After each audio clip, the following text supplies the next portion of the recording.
Assalamualaikum warahmatullahi wabarakatuh. Ila hadratin Nabi Mustafa sallallahu alaihi wasallam ala alihi wa ashabihi wa azwajihi wa dhurriyyatihi al-Fatiha. A'udzu billahi minasy syaithanir rajim. Bismillahir rahmanir rahim. Alhamdulillahi rabbil alamin arrahmanir rahim maliki yaumiddin. إياك نعبد وإياك نستعين اهدنا الصراط المستقيم صراط الذين أنعمت عليهم غير المغضوب عليهم ولا الضالين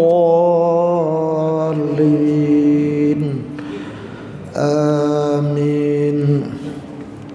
السلام عليكم ورحمة الله وبركاته. إن الحمد لله والشكر لله والثناء لله لا حول ولا قوة إلا بالله ثم الصلاة والسلام على أشرف الأنبياء والمرسلين سيدنا ومولانا محمد صلى الله عليه وسلم. Alhamdulillah, puji syukur kehadirat Allah Subhanahu wa taala, di mana pada petang hari ini atau malam hari ini setelah salat maghrib kita kembali dipertemukan oleh Allah Subhanahu wa taala dalam keadaan sehat wal afiat dengan niat untuk melanjutkan rutinitas kajian kita, khususnya yaitu hari Senin setelah salat maghrib, yaitu kajian fikih Imam Syafi'i, dengan harapan mudah-mudahan Allah SWT memberikan rahmat pada diri kita, memberikan ridha kepada kita, dan memberikan barakah ilmunya kepada kita, dan semoga apa yang kita kaji bersama-sama ini bermanfaat dalam kehidupan sehari-hari, khususnya yang berkaitan dengan masalah ibadah. Amin, Allahumma amin ya rabbal alamin. Allahumma salli ala Sayyidina Muhammad wa ala ali Sayyidina Muhammad. Salawat serta salam atas junjungan Nabi besar Muhammad sallallahu alaihi wasallam. Kita selalu berharap mudah-mudahan hati kita selalu tetap terpaut rasa cinta yang mendalam kepada baginda Rasul. Demikian pula mudah-mudahan Rasulullah SAW mencintai kita dengan tulus ikhlas. Dan kita juga selalu berharap mudah-mudahan nanti kita mendapatkan syafaatul kubra dari baginda Rasulullah sallallahu alaihi wasallam. Dan semoga kita dikaruniai anugerah oleh Allah, yaitu bertetangga dengan baginda Rasulullah SAW dalam syurganya Allah, penuh dengan rahmat dan ridha Allah Subhanahu wa taala. Amin, Allahumma amin ya rabbal alamin. Jamaah salat maghrib yang dirahmati Allah Subhanahu wa taala, terakhir minggu lalu kita sudah berbicara masalah tentang bab wudu. Kita sudah masuk kepada rukun yang pertama yang berkaitan dengan masalah rukun wudu, yaitu niat. Sebelumnya juga kita bahas asal muasal daripada wudu, kemudian kapan disyariatkan bagi umat Islam, lalu bagaimana umat terdahulu sebelum baginda Rasul apakah berwudu apakah tidak.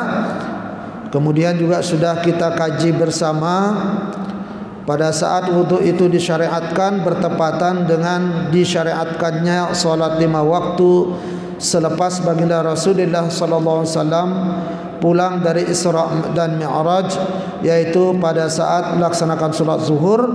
Pada saat itulah awal mula ditetapkannya orang harus berwudu sesuai dengan syariat Islam. Yang terakhir kemarin masalah hakikatun niyah, hakikat daripada niat, yaitu rukun wudu yang pertama, dan ini belum selesai. Tidak tahu nanti ketika menjelang isya selesai apa enggak, wallahu alam bisawab, karena lumayan agak panjang juga permasalahan niat saja. Itu rukun yang pertama. Tidak apa-apa, nanti pelan-pelan saja. Wa haqiqatun niyah, hakikat niat itu logatan, yaitu secara bahasa atau definisinya adalah keinginan atau bertujuan ingin melakukan sesuatu, langsung dilakukan ataupun tidak, yang penting ada niat, yang penting ada keinginan, maka itu namanya niat kalau menurut bahasa. Lain halnya kalau menurut syariat Islam, hakikat niat itu yang sah adalah yang diakui oleh syariat Islam, yaitu apa? qasdus syai'i muqtaranan bi fi'lihi. Jadi ada niat, keinginan, ada tujuan untuk melakukan sesuatu, muqtaranan bi fi'lihi, kemudian langsung dikerjakan, dipraktekkan dengan perbuatan tersebut. Kalau niat keinginan saja tanpa dipraktekkan langsung, itu bukan niat secara syariat Islam. Jadi tidak sah. Contoh seperti yang kita bahas masalah wudu. Ketika kita ada keinginan berwudu, nah itu langsung kita praktekkan. Jadi tidak boleh ditunda atau nanti saja. Berarti hukum niat itu tidak sah. Jadi itu harus dilaksanakan langsung. Tidak cukup dengan hanya keinginan atau maksud atau tujuan saja, tapi muqtaranan bi fi'lihi, harus langsung dilaksanakan. Hukum niat itu dalam syariat Islam itu apa? Wa hukmuha al-wujub fi kulli ibadat. Dan hukum daripada niat itu adalah wajib. Segala bentuk ibadah itu hukumnya wajib.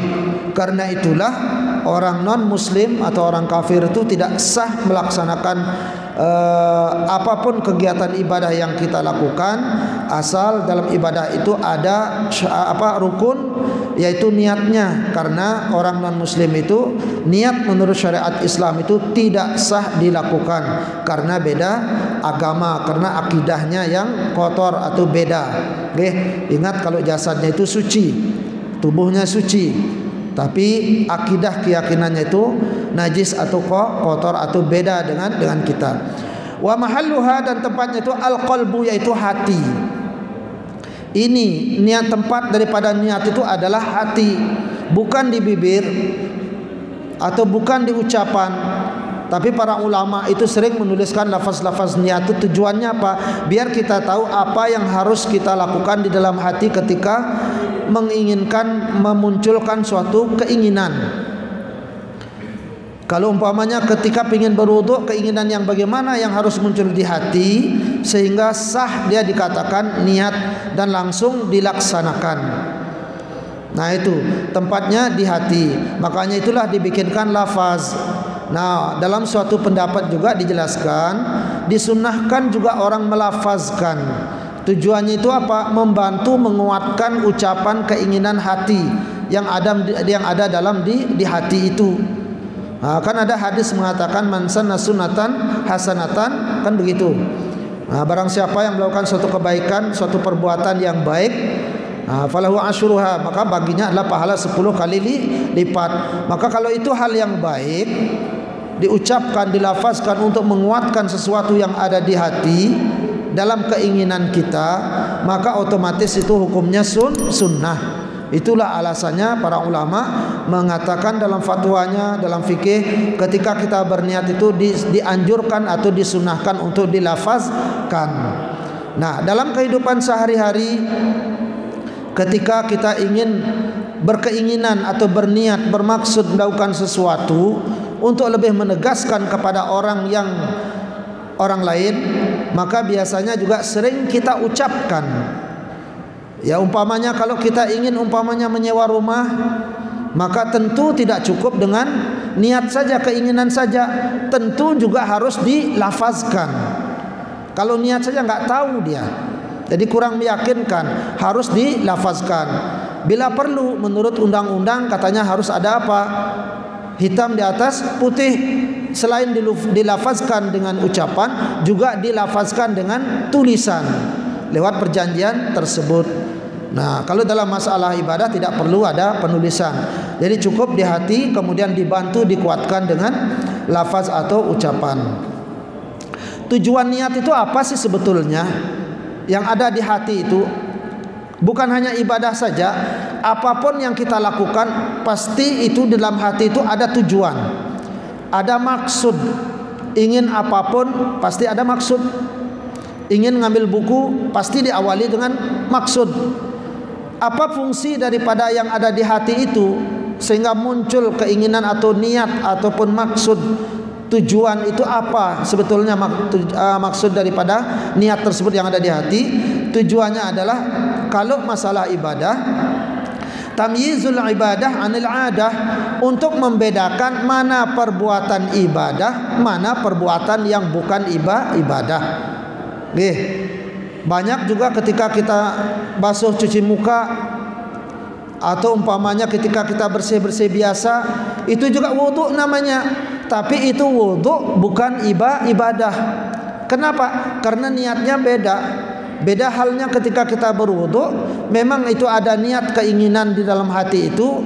Atau ketika membasuh muka itu, tujuan daripada berwudu itu apa? Untuk melaksanakan ibadah sholat atau untuk ibadah yang lainnya. Nah, maka wudu yang ini yang dilakukan dengan tujuan untuk agar bisa melaksanakan ibadah sholat ataupun ibadah-ibadah lainnya, itu berarti tidak sama dengan wudu yang lainnya. Ingat definisi yang dulu. Definisi wudu menurut bahasa artinya apa? Bersih, cuci tangan, basuh muka, kemudian kita bersihkan telinga, bersihkan rambut, itu juga wudu, tapi bukan termasuk ibadah. Nah itu Nah itu untuk membedakan daripada ibadah daripada yang lain. Begitu juga dengan yang perbuatan yang lain. Kenapa kita harus ada niat, ada tujuan ketika akan melakukan sesuatu, untuk membedakan perbuatan yang akan kita lakukan dengan perbuatan orang lain. Nah itu tujuannya itu dengan perbuatan lainnya. Nah itu tujuannya itu untuk membedakan, ya, untuk membedakan itu saja. Kemudian syarat daripada niat. Nah syarat daripada niat ini, sehingga orang non muslim tidak boleh melakukan ibadah itu, syarat itu an-niyah itu islamun nawi. Orang yang berniat itu ketika melaksanakan ibadah, niatnya itu atau melaksanakan wudu atau apa saja, nah ini yang ada kaitannya dengan syariat Islam, hukum Islam, maka orang yang berniat itu harus beragama Islam. Karena itulah orang non muslim tidak sah melaksanakan ibadah yang berkaitan dengan syariat Islam atau hukum Islam. Kenapa? Karena dia bukan Islam, bukan beragama Islam. Karena syaratnya itu harus niat, dan niatnya itu harus apa? Orang yang beragama Islam. Walaupun sebetulnya orang non muslim itu tetap punya taklif, punya kewajiban untuk melaksanakan ibadah yang ada dalam hukum Islam. Wajib dilakukan, wajib dia puasa, wajib dia sholat, wajib dia haji, wajib dia zakat, tetap itu wajib semuanya. Cuman dilarang dilakukan, tidak boleh melakukannya. Diwajibkan satu waktu, dilarang juga. Kenapa dilarang? Karena itu masalahnya, karena dia masih belum muslim.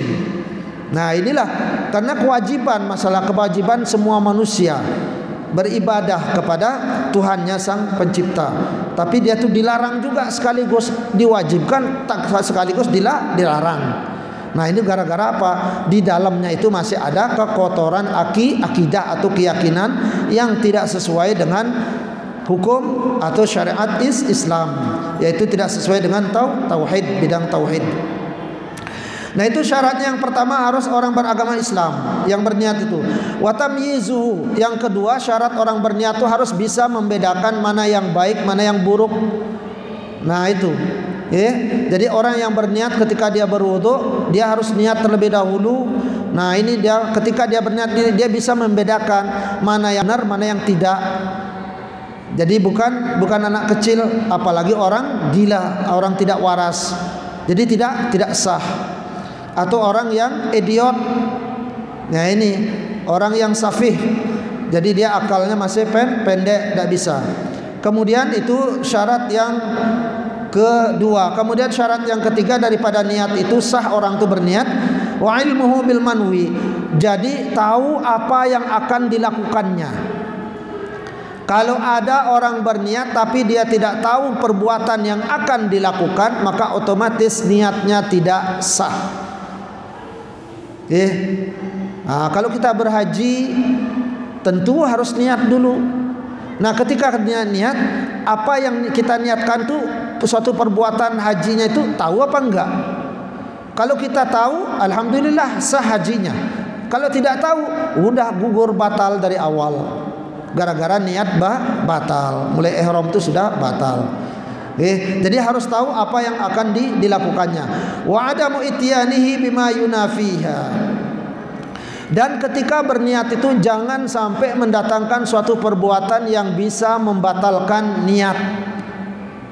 Perbuatan yang bisa membatalkan niat. Contoh, na'udzubillah umpamanya, ketika kita mau berwudu, ini gimana ini berwudu ini? Udahlah aku niat aja berwudu. Nah, pas niat berwudu waktu basuh muka sekaligus niat, lalu dia bilang, "Udahlah, saya keluar aja dari Islam," katanya murtad saja. Nah, na'udzubillah. Berarti sudah batal dah semuanya, itu niat batal sekaligus dia juga hukumnya murtad. Nah, itu yang bisa membatalkan niat, karena orang non muslim tidak sah berniat secara syariat Islam. Kalau niat secara adat, secara logatan bahasa yang kayak tadi sah-sah saja, silahkan. Atau niat dalam kehidupan bermasyarakat, masalah bisnis dengan non muslim, sah niatnya, sah. Karena itu bukan niat masalah ibadah. Itu dalam bersosial atau bermasyarakat atau berinteraksi. Nah, itu syarat daripada niat yang keempat. Kemudian syarat niat yang terakhir, yang kelima, wa adamu ta'liq biha. Jangan sampai ketika kita niat itu ada kata-kata ta'liq. Ta'liq itu apa? Jika. Contoh, ketika ngambil air wudhu udah habis basuh tangan, mau basuh wajah sekaligus kan niat. Nah, pas kita mau basuh wajah itu atau niat itu, dalam hati itu muncul keinginan mengatakan atau niat mengatakan, saya niat berwudhu untuk menghilangkan hadas kecil fardu karena Allah Ta'ala jika air ini tidak jatuh ke lantai. Ada kata-kata jika. Gimana? Tidak sah. Apapun bentuk syarat ta'liq, apapun itu, walaupun sampai membawa nama Allah, tetap tidak sah. Contoh, ambil air wudu, ambil air mau basuh wajah, aku niat berwudu fardu karena Allah, untuk menghilangkan sekali fardu karena Allah Ta'ala, insyaallah. Tidak sah juga. Karena insya Allah itu maknanya apa? Maknanya itu mustakbal, nanti maknanya. Arti jika itu jika, berarti kan nanti. Sementara perbuatan harus sekarang, makanya tidak sah. Paham ya? Nah, itu sama dengan nikah. Aku terima nikahnya si B atau si C dengan mas kawin insya Allah, ya tidak sah. Karena termasuk syarat mudharaah, maknanya mustakbal di sana, walaupun dia syaratnya bukan mudharaah. Karena pernikahan itu harus sekarang. Begitu juga ketika niat beribadah itu, aku niat pakai pakaian ihram untuk melaksanakan ibadah haji karena apa? Karena Allah Ta'ala insya Allah, tidak sah. Karena harus langsung. Nah, itu. Karena syaratnya maknanya mudharaah atau istiqbal atau mustaqbal. Fa in qala, jika ada yang berkata begini ketika dia niat berwudu, nawaitul wudu'a li raf'il hadatsil asghari fardhan lillahi ta'ala insyaallah ta'ala atawadda. Jika Allah berkehendak saya akan berwudu. Nah, itu tidak sah. Itu contoh. Fa in qasada ta'liq aw atlaq, jika dia niatnya bilang insyaallah atau kata apapun terserah, insyaallah aja enggak boleh, apalagi yang lain. Jika niatnya hanya semata-mata ta'liq saja, makna jika, atau mutlak iseng aja dia, sekedar iseng insyaallah, enggak ada niat apa-apa, hanya iseng aja insyaallah saya berwudu, tetap tidak sah. Nah, jadi tetap tidak sah. Lam tasihun niyah. Jadi tidak sah niatnya. Wa in qasada tabarruk sahatin niyah. Nah, kecuali ketika dia mengatakan, aku niat berwudu menghilangkan hadas kecil fardu karena Allah Ta'ala insyaallah, dan niat dia mengucapkan kata-kata insyaallah ini untuk mengambil barokah atau mengambil berkah, sahatin niyah, maka sah niatnya. Paham ya? Nah, itu. Kemudian berikutnya hukum daripada orang yang berhadas terus menerus atau sulusul baul atau sulusul istihadah. Wadaimul hadas kaman bihi sulusu baulin. Orang yang selalu berhadas, hadasnya itu terus keluar terus, tidak bisa stop. Sulusul baul, apa istilahnya kalau dalam bahasa Indonesia itu apa itu? Kencing-kencing terus. Anyang-anyang. Kalau ada orang anyang-anyang, tidak tahu bahasa Indonesia anyang-anyang apa itu. Wa kaman biha dawamu istihadah, dan juga seperti contoh orang yang selalu keluar darah istihadah. Ada perempuan keluar darah istihadah, darah penyakit. Darah penyakit itu kan tiba-tiba datang dadakan begitu, dan waktunya tidak tertentu, kecuali orang haid, atau orang wiladah, itu baru dia darahnya itu ada waktunya. Makanya itu hukumnya ditentukan oleh adat kebiasaan yang terjadi. Kalau istihadah, kapan-kapan dia keluar kita nggak tahu. Apalagi dia biasanya itu keluar dalam keadaan punya penyakit, itu perempuan, keluarlah darah penyakit. Nah, orang yang sering keluar air kencing atau anyang-anyang sulusul baul, atau orang yang sering keluar daripada darah istihadah atau darah penyakit, yakfihi fil wudu' niyatul istibaha bila khilaf fil madhhab haitsu yaqulu mutawaddi' nawaitu isbatus shalah. Maka hukumnya ketika dia berniat, orang yang sulusul baul atau anyang-anyang, begitu juga orang istihadah, seorang perempuan yang darah penyakitnya itu selalu keluar, maka ketika dia berwudu, maka cukup dia mengucapkan dalam hatinya ketika berniat itu mengatakan nawaitul wudu'a istibahatus shalah. Saya niat berwudu agar diperbolehkan melaksanakan salat. Namun sebelumnya harus dicuci dulu. Dicuci dulu. Setelah dicuci, anuknya ditutup biar tidak merembet ke kain pada saat salat. Nah, itu ditutup pakai apa? Sekarang kan banyak pempes atau apa kayak ditutup, entah itu laki entah perempuan, biar tidak kena najis. Nanti kalau umpamanya dia jatuh tidak ditutup, kenalah itu kain pada saat sholat, berarti najis. Karena pakai kain itu kan bukan darurat, itu kewajiban tuh nutup aurat. Sementara penutup di dalam itu darurat. Makanya itulah walaupun dia kena najis, itu penutup di dalam itu tidak apa-apa. Yang penting, makanya tujuannya itu ulama mengatakan wajib hukumnya ditutup bagi orang istihadah, begitu juga sulusul baul. Biar tujuannya apa? Biar tidak menetes ke sarungnya atau ke jalabiahnya, umpamanya tuh kainnya yang dipakai waktu sholat atau apa saja terserah. Nah, itu istibahatis sholat. Jadi agar diperbolehkan sholat. Tidak boleh dia berniat, saya niat berwudu fardu karena Allah Ta'ala, menghilangkan hadas kecil, atau berwudu karena Allah Ta'ala, tidak bisa. Atau saya niat berwudu untuk menghilangkan hadas kecil, juga nggak bisa. Kenapa? Karena hadasnya tidak hilang, jadi tetap jalan terus. Jadi tidak bisa.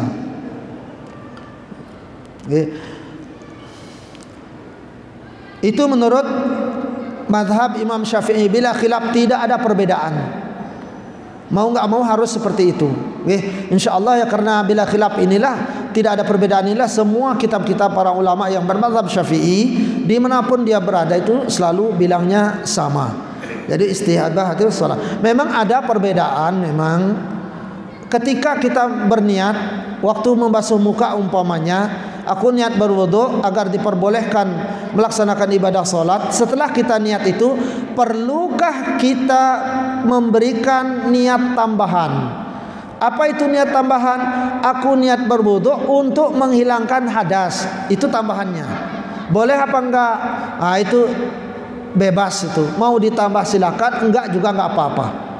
Nah, daripada ribet lama-lama, yang penting yang wajibnya itu saja. Aku menghilangkan aku niat berwudu agar diperbolehkan melaksanakan salat fardu karena Allah Ta'ala. Nah, itu jadi boleh ditambah, boleh tidak, ya tidak jadi masalah. Ya baiknya biasa-biasa saja. Wala yakfihi ay yaqula nawaitu raf'al hadath 'ala sahih al-mufta bihi fil madhhab Syafi'i.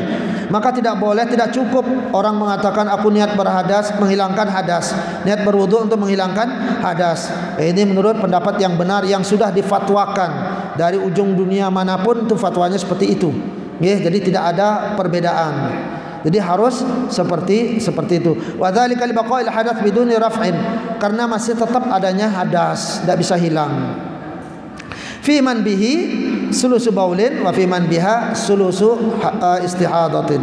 Nah, dia bilang sulusu haidin. Nah, ini salah, ini tulisan kitabnya.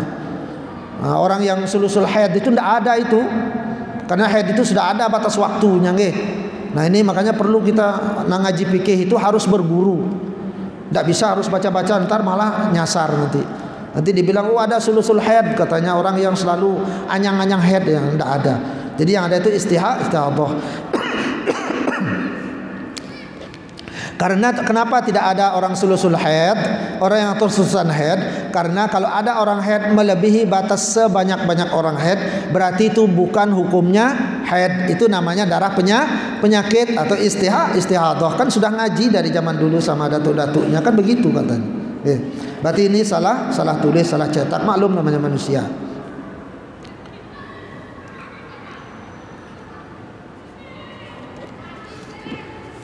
Kemudian berniat berwudu dalam keadaan wudu kita masih utuh. Wa man nawa at-tabarrud ma'a niyatil wudu 'inda al-wudu aw ma'a ayyunatin ukhra mu'tabara fi sihhatil wudu kana isbat as-shalah jaza lahu dzalik wa lam yadur fi an-niyyah al-mu'tabara 'ala as-sahih. Barang siapa yang ingin memperbaharui wudunya, kata bahasa terjemahan orang kuno memperbaharui katanya, memperbaharui daripada wudunya, kemudian dia sudah wudu, lalu kemudian dia ingin berwudu lagi, ya mungkin karena hawanya panas dia berwudu lagi. Nah, ketika wudu yang kedua ini dan wudunya belum batal, boleh enggak dia niat dengan pakai niat yang 3 kemarin kita bahas itu? Nawaitul wudu'a li istibahatis shalah, itu yang pertama. Kemudian nawaitul wudu'a li raf'il hadasil asghar, fardu karena Allah Ta'ala, atau nawaitul wudu'a fardhan lillahi Ta'ala. Mana-mana kita pakai yang 3 ini dalam hati itu ketika diucapkan itu, bolehkah kita berniat lagi waktu wudu yang kedua untuk memperbaharui wudu tersebut? Maka fatwa yang benar dalam mazhab Syafi'i mengatakan adalah jazalahu dzalik wa lam yadur fin, menurut fatwa yang sahih. Karena berniat padahal tidak ada apa-apa, niat lagi, yaitu namanya tahsilul hasil. Sudah suci, niat suci lagi. Tidak niat apa tidak niat ya sama aja karena sudah suci. Kemudian kasus berikutnya, ketika ada orang mau membaca Al-Qur'an, lalu dia berwudu, padahal membaca Al-Qur'an itu tidak perlu berwudu. Berwudu itu ketika membaca Al-Qur'an itu kan hukumnya sunnah. Boleh tidak berwudu asal hadas kecil. Tapi kalau hadas besar harus diniatkan adalah zikir atau doa. Tapi kalau hadas kecil niatkan baca Al-Qur'an tidak apa-apa. Tapi dia kepingin dapat pahala sunnah, lalu dia berwudu. Fa inna wa syakhsu 'inda al-wudu' niyatal wudu' li qira'atil Qur'an wa iqtasara 'ala dzalik. Maka jika ada orang niat berwudu, niat wudunya itu memang untuk membaca Al-Qur'an atau khusus membaca Al-Qur'an. Pada saat dia bilang nawaitul wudu'a liqira'atil Qur'an fardhan lillahi ta'ala, aku niat berwudu untuk membaca Al-Qur'an, bukan menyentuh. Ingat, bukan menyentuh, membaca Al-Qur'an berarti tidak menyentuh. Bisa tidak menyentuh, bisa menyentuh. Ini tidak menyentuh, hanya membaca. Itu niatnya, saya niat berwudu untuk membaca Al-Qur'an, hanya itu niatnya. Nah, apakah niatnya ini sudah termasuk menghilangkan hadas kecil sehingga wudunya menjadi sah? Paham nggih? Tujuan wudu itu apa? Menghilangkan hadas, ya kan gitu. Nah, sekarang aku niat berwudu untuk membaca Al-Qur'an.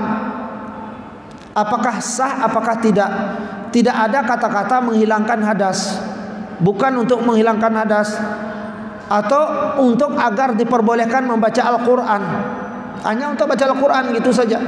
Bagaimana hukumnya? Itu memang ada 2 pendapat. Ada yang mengatakan tidak cukup, ada yang mengatakan cukup. Mana pendapat yang benar? Dua-duanya benar. Tidak apa-apa, tetap dapat pahala sunnah. Asal itu masalah sunnah. Tapi kalau masalah ketika ibadah salat harus, harus diucapkan itu untuk menghilangkan hadas kecil atau agar diperbolehkan melaksanakan ibadah salat, karena salat itu hukumnya fardu.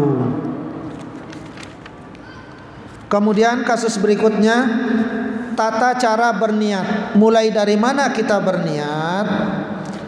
Selama ini niat itu mulai diwujudkan, mulai ditampilkan di dalam hati pada saat kita membasuh wajah. Itu pada saat kita membasuh fardu wudu yang pertama. Nah, ini kemudian apakah boleh kita berniat wudu pada saat mulai dari sunnah-sunnah wudu itu, kita mulai dari awal? Apakah boleh atau tidak? Jadi kan ada sunnah-sunnah wudu. Mulai sunnah-sunnah wudu itu apa? Ketika kita membasuh kedua telapak tangan. Kemudian apalagi berkumur, masukkan air ke hidung. Nah, setelah itu baru apa? Baru membasuh wajah. Nah, mulai basuh telapak tangan ini, bolehkah kita berwudu? Boleh. Walaupun itu hukumnya sunnah. Itu hukumnya sunnah, boleh. Malah katanya itu di sini ulama mengatakan wal afdal ayyan wiya an min awalil wudu ila ay yafrigha minhu bihaitsu yakunu mustahdiran an-niyyah fi kulli juz'in min ajza'il wudu al wajib minhu wal mandub. Bahkan lebih afdal, bahkan lebih afdal orang yang berwudu itu ketika dia berwudu sebaiknya dia menghadirkan niatnya mulai dari pelaksanaan wudu sunnah. Paham nggih? Mulai dari sunnah. Ini lebih afdal kita berniat pada saat mulai dari membasuh telapak tangan, kemudian sampai selesai, ila ayyafragha minhu, sampai selesai, bihaitsu yakunu mustahdiran an-niyyah fi kulli juz'in min ajza'il wudu' al-wajib minhu wal mandub. Semua perbuatan yang sunnah-sunnah itu mulai dari basuh telapak tangan sampai basuh muka, tangan, kemudian rambut, kepala, kemudian apalagi kaki sampai selesai, itu lebih afdal kita hadirkan niat di sana. Contohnya gimana? Ketika kita membasuh telapak tangan ini hukumnya sunnah, maka niat kita itu bilangnya apa? Bilangnya aku niat berwudu untuk menghilangkan hadas kedua telapak tangan pada saat membasuh tangan. Ini hukumnya sunnah ini. Mulai dari sana. Kemudian setelah itu ketika berkumur-kumur, aku niat wudu dalam hati itu untuk menghilangkan hadas. Hadas itu penyakit, dosa-dosa. Tangan kita itu sering berbuat salah. Begitu juga ucapan. Hilangkan dengan wudu yang sunnah-sunnah ini, menghilangkan hadas mulutku. Mungkin sudah bicara kotor dan lain sebagainya. Begitu juga hidung, istinsak itu kan sekaligus. Nah, setelah yang sunnah ini lewat, mau tidak mau ketika kita membasuh wajah, nah ini yang pertama wudu itu, membasuh wajah. Faghsilu wujuhakum, maka basuhlah wajahmu. Maka ini adalah yang pertama. Maka karena ini yang pertama, mau tidak mau ketika membasuh wajah di rukun wudu yang pertama yang fardu ini wajib disertakan niat di hati. Tidak boleh nanti niat wudu fardu karena Allah Ta'ala untuk menghilangkan hadas tangan, kemudian berkumur-kumur juga begitu. Nah, pas setelah itu selesai enggak niat lagi, langsung aja basuh. Itu hukumnya tidak sah. Paham nggih? Tidak sah. Harus tetap langsung berjalan. Nah, kecuali ketika kita basuh tangan, aku niat berwudu menghilangkan hadas tangan. Niat berwudu berkumur-kumur menghilangkan hadas mulut. Nah, setelah itu aku niat berwudu menghilangkan hadas wajah, fardu karena Allah Ta'ala. Karena di sini awal niat wudu yang fardu. Nah, setelah selesai basuh muka, berhenti kita niat. Bagaimana hukumnya? Boleh. Karena ini yang fardu sudah kena. Kalau yang fardu sudah kena, berarti yang lain kena yang fardu yang lain. Nah, kalau yang sunnah lalu kita berhenti di sini di perbuatan sunnah, maka otomatis yang lain tidak kena. Kenapa? Karena perbuatan sunnah tidak bisa membawa atau menyelesaikan perbuatan yang wajib, nggak kuat memikul. Paham nggih? Nah, itu tiang ulangi, membasuh kedua tangan dianjurkan lebih afdol untuk menghilangkan hadas tangan. Niat wuduknya berkumur-kumur menghilangkan hadas, ucapan yang sering kotor. Kemudian setelah itu tetap harus niat, aku niat berwuduk menghilangkan hadas kecil fardu karena Allah Ta'ala, mulai dari wajah. Setelah itu tidak berniat lagi, setelah langsung diselesaikan, sah hukumnya. Nah, kecuali dia berhenti niat sebelum membasuh muka, langsung dia berhenti, baru itu tidak boleh. Nah, itu yang paling afdal. Dan paling afdal lagi yang terakhir, yang lebih afdal lagi mengatakan itu apa? Mulai dari kita membasuh itu niat, membasuh telapak tangan, aku niat berwudu untuk menghilangkan hadas kecil di telapak tanganku karena Allah Ta'ala. Kemudian berkumur-kumur, aku niat berwudu untuk menghilangkan hadas kecil yang ada di mulut aku dengan ucapan kotor dan sebagainya atau maksiat. Kemudian aku niat berwudu fardu karena Allah Ta'ala, menghilangkan hadas kecil di wajahku ini karena Allah Ta'ala. Udah pakai maksiat, umpamanya pernah pakai maksiat. Kemudian setelah itu membasuh kedua telapak tangan, aku niat berwudu untuk menghilangkan hadas yang ada di kedua tanganku ini, mulai dari telapak tangan sampai siku-siku yang pernah dipakai untuk bermaksiat, pegang mikul maksiat umpamanya. Kemudian setelah itu aku niat berwudu untuk menghilangkan membasuh kepala, menghilangkan hadas yang ada di kepalaku, mungkin dipakai sudah bermaksiat. Begitu juga sebagai tambahan yang sunnah, aku berwudu menghilangkan hadas yang ada di telingaku, pakai mendengar maksiat umpamanya, biar hilang. Kemudian yang terakhir, aku niat berwudu menghilangkan hadas kecil yang ada di telapak kaki saya. Dan itulah niat yang paling afdal, paling bagus, peletakan niat mulai dari awal sampai akhir. Yang rasa demikian. Untuk berikutnya barulah kita beralih ke rukun wudu yang kedua, yaitu membasuh wajah. Nanti itu keterangannya akan ada, mana yang harus dibasuh, mana yang boleh ditinggalkan, itu masing-masing ada ukurannya. InsyaAllah nanti kita berikutnya untuk pertemuan minggu depan. Mungkin ada sharing sedikit, 1 menit. Baik, kalau tidak ada sharing, maka kita tutup pengajian kita. Mudah-mudahan Allah meridhai, memberikan barakah ilmunya kepada kita semua, dan semoga apa yang kita kaji ini bermanfaat dalam kehidupan kita sehari-hari, khususnya dalam beribadah ataupun dalam bersosial bermasyarakat. Dan semoga kita menjadi daripada hamba-hamba Allah yang soleh dan muttaqin. Dan mudah-mudahan ketika Allah SWT memanggil kita nanti, kita termasuk orang-orang yang husnul khatimah. Amin Allahumma amin ya rabbal alamin. A'udzubillahi minasyaitonir rajim. Bismillahirrahmanirrahim. Alhamdulillahi rabbil alamin, hamdan syakirin, hamdan na'imin, hamdan yuafi ni'amahu wa yukafi mazidah. Ya Rabbana lakal hamdu kama yanbaghi li jalali wajhika wa 'azimi sultanika ya karim. Wa sallim radallahu ta'ala an sadatina ashabi sayyidina Rasulillah ta'ala ajmain.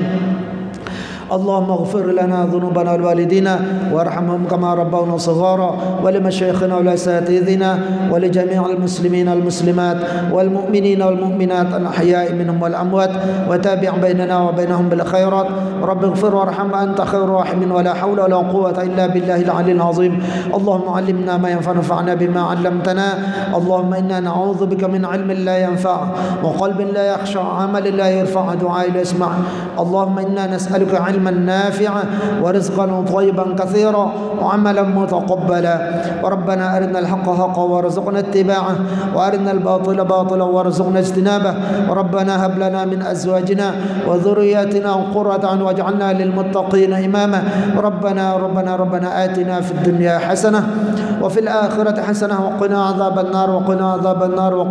النار وصلى الله على خير خلقه سيدنا محمد وعلى آله وصحبه وسلم سبحان ربك رب العزة عما يصفون وسلام على المرسلين والحمد لله رب العالمين ثم السلام عليكم ورحمة الله وبركاته. قد كفاني علم ربي من سؤالي واختياري فدعائي وابتهالي شاهد لي بافتقاري.